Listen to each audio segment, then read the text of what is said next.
Cowboys start their offseason work today, and edge Micah Parsons still hasn't been extended. Dak Prescott was asked about Micah's contract and joked with the media saying that he doesn't have the full answer why Cowboys negotiations take so long, adding that all of his contracts would have been done a lot sooner if he did. Now, Colin, I thought Jerry had a very telling quote at the recent owners meetings. He said, quote, "I don't know why, I just can't deal with a player." Also basically said he doesn't know who David Mulugeta is, Parsons' agent. This is why, Colin, the Cowboys have not been relevant since the 1990s. This is not Emmitt Smith. You don't talk and deal with the player like you did 3 decades ago. Right. The agent has been empowered in a way that is significantly different than the 1990s with Aikman and Emmett and Irvin. And as a result of that, in my opinion, Jerry's still thinking archaically that the right way to handle a Micah Parsons extension is basically to get Micah to acquiesce one-on-one. That's exactly the problem that we're dealing with. Yeah, I think we're reaching a really interesting time. How do you rebuild in the NFL?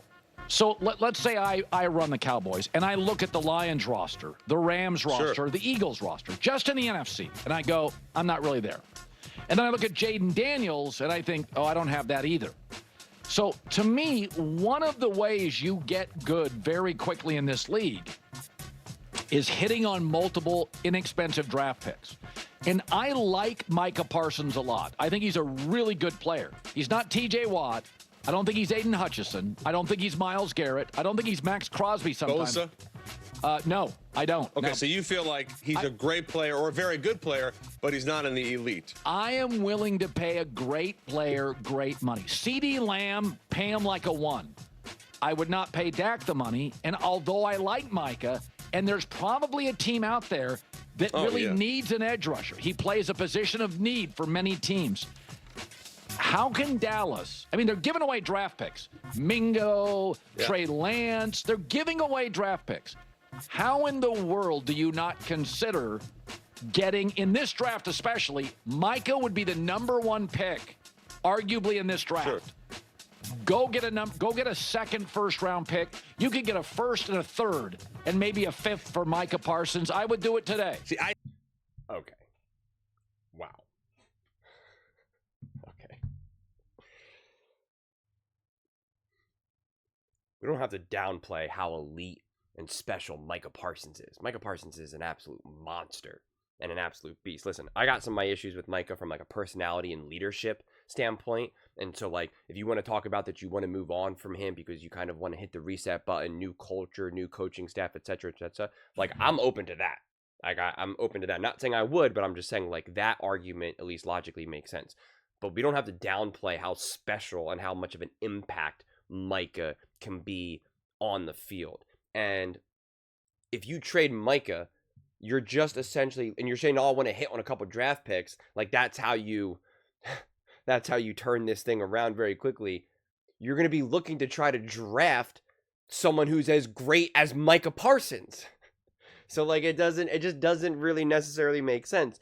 If you're open to an actual long-term rebuild with the Dallas Cowboys, well, then yes, I understand that. Then I would be getting rid of essentially everyone. Then I would be getting rid of Dak, Micah, etc. And then you are going to want to stockpile your draft picks. You're going to be bad for a season or two. You then, because you talk about how do you get fast, how do you get good, real quickly? It's you need to have an awesome quarterback, ideally a cheap quarterback. How do you put yourself in a corner? You overpay for a good quarterback. You pay a good quarterback elite money. That is what the Dallas Cowboys have done with Dak Prescott, and they've done it now for years. That is how you hurt yourself. But you can't all of a sudden become a special elite team overnight if you have necessarily Dak Prescott as your quarterback. You can be a pretty good team, which is what they've proven to do, but then you have that team filled with Micah Parsons, CeeDee Lamb. So moving on from the Micah Parsons for draft picks, what does that do though then? How does that make you better than those 12-win teams that you had? Like, that's what I don't understand. If you then said, okay, we were 12 wins a few years in a row, how do we get over this hump? Sure, you can make the argument of like, hey, we're going to get a more competitive, better deal for Dak, and then we're going to be able to afford to not only pay Micah, but then we'll also be able to pay for like Saquon Barkley, Derrick Henry, whatever it may be. Then I could see you getting, edging closer. But if you want to say, hey, this team is a disaster, this team is a mess, like Colin thinks this team is just a straight up disaster and a straight up mess. Well, then I don't see, like, even if you trade Micah Parsons and then you get now 2 great draft picks and you nail that, I don't see what it does. Because, okay, let's say you trade Micah and you get 2 draft picks.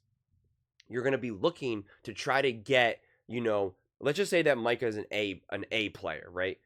In that draft, your hope is to now find 2 A's. 2 A's. First of all, that's hard to do. So let's just not act like we can just magically get like 2 amazing, nailed, impact players, first round, third round, boom, got it. But let's just say we do, okay? So you could say, okay, well, listen, we only had 1 A player. Now we have 2 A players. Like, we're now better. And it's like, okay, logically, I understand that. But you're right. It's kind of the whole thing of like, you're gonna there's like that kind of metaphor of like a dog who had a bone and he's looking in the reflection and he sees another dog with the bone because he sees his own reflection, and so he drops his bone in the water to go jump to go get the other dog's bone that is just his reflection, and now he's like, I don't got no bone, I got nothing. Like, that's kind of the situation that you put yourself in. Again, unless you're trying to do a true rebuild where you're like, again, new coaching staff, new quarterback, essentially exactly what the Washington Commanders did. New coaching staff, new quarterback. Like, otherwise, you're just kind of doing these kind of like weird half measures. You're also not getting to the source of the problem. Turning Micah Parsons into 2 A's instead of just a 1 A, trying to like just double the amount of good players, A players you have, is not the difference between you beating the Green Bay Packers and then beating the 49ers and getting to the NFC Championship game and winning the Super Bowl. Like, that's not the difference between them winning 12 games and 14 games, winning 12 games and now winning 3 playoff games instead of losing, the wild card round. So like, it's just not how you get there. And again, it can sound good in theory, like, oh, hey, you can get 2, high draft picks, and and then you just got to nail that draft. Like, it doesn't make sense. And again, if you were also now smart with the money, if you moved on from Micah, and so now you don't have to pay him, and so now you get 2 draft picks, and let's say again you nail the draft, you turn 2 A's, but you then now take that money in free agency, and then again you paid for, Devontae Adams and Saquon Barkley, like you actually made like concrete moves where you're like, hey, we were able to flip Micah Parsons, we were able to save a ton of money, we were still now had extra money where now we were still able to pay to boost our offense, we're gonna nail the draft because we always do. Like, then you're talking about a whole series of decisions that like conceptually and logically, like, I can say, okay, that makes sense. But where you are right now and what you're trying to do and how you're trying to win, it just doesn't wholeheartedly make sense to me from that viewpoint. If anything, considering how good this defense has been for years and the coaching staff that's kind of in place and the players that you have, like the Micahs of the world, I would have been way more open to you go, double, triple downing on defense, moving on from Dak, not paying him that money, and then again, drafting a rookie quarterback deal, set him up with a stacked, awesome, great defense, and then you kind of go from there. But like, there's never really, I'm always, and like Colin kind of said at the top where he's like, I try to think of like, how can you rebuild a team? And like, the truth is, there's just no right or wrong answer to that. You can do it in you just do it in so many different ways. But like, it also depends on like, what are you looking to achieve? Colin believes one day the Washington Commanders and Jaden Daniels will truly be able to win a Super Bowl. They rebuilt that team. Technically, the Buccaneers rebuilt their team when they moved on from, when Tom Brady retired and they got Baker Mayfield. And now that team is competitive, but do you believe that they're truly going to be able to win a Super Bowl? My guess is Colin does not think that. So then is that a successful rebuild? I'm not so sure about that. Like, yeah, you're competitive, you're fun, you're fighting in some games, and this isn't a knock on Baker or the Bucks or anything, but like, again, I'm just kind of now even looking at it through the lens of Colin. Like, was that a successful rebuild? I would argue that, like, then the answer would probably be no, because for the Dallas Cowboys, they've already been consistently competitive for the last like decade or so, but they haven't finally been able to get to that next level. Getting to the next level is not just trading Micah, getting a couple of draft picks, and hoping you now hit them, because you're just trying to draft another version of Micah, and then hopefully with that extra draft pick, you find another like awesome, who knows what, an awesome tight end or something, I don't know, whatever it may be. Like, it's like, okay, great, we got marginally better.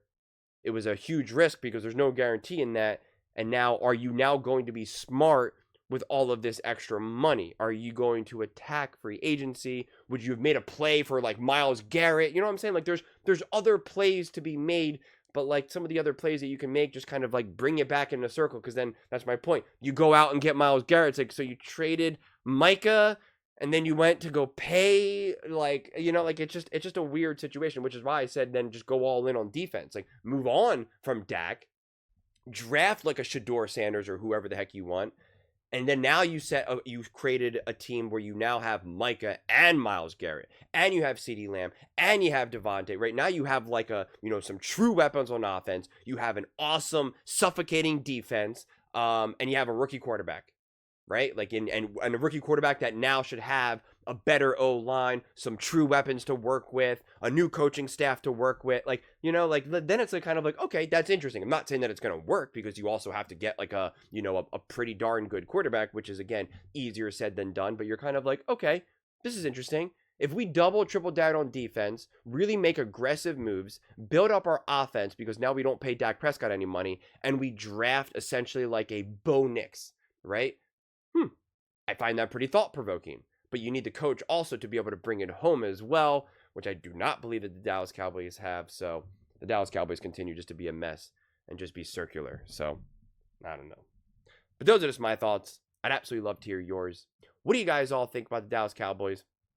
The idea of potentially trading Micah Parsons, and how I guess that would, be a successful rebuild for them. Let me know in the comments below. I read every single comment. So whether you agree with me or disagree with me, either way, let's get in some discussions. Let's get in some fights. But ultimately, let's just have some fun. And please do consider subscribing. We are building an amazing community here, and absolutely love to see you part of it. I want to build something that we all genuinely feel connected to. Something that we're really excited to be part of. I think we're on our way to doing it. And please don't forget to give this video a thumbs up, as it really does help the visibility and the algorithm. Thank you so much. See you next time.